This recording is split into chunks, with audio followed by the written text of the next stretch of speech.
সম্মানিত কুষ্টিয়াবাসী, বর্ষা মৌসুমে বন্যার পানি বা অতিবৃষ্টিতে সাপ আতঙ্ক এবং সাপের উপদ্রব দুটোই খুব বেড়ে যায়। মূলত অসচেতনতাই সাপে কাটার জন্য দায়ী।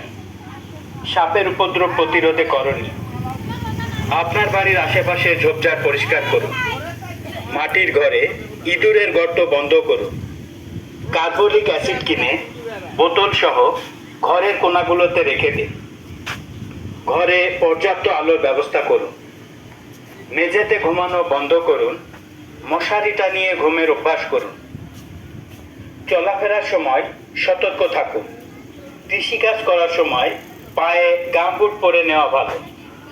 সাপে কামড়ালে 100 মিনিটের মধ্যে রোগীকে অবশ্যই হাসপাতালে নিন। আতঙ্কিত না হয়ে দ্রুত চিকিৎসকের কাছে যান। অপ্রয়োজনীয় ক্ষতিকর কোনো চিকিৎসায় বা ওঝার সন্ধানে অযথা সময় ব্যয় করবেন না।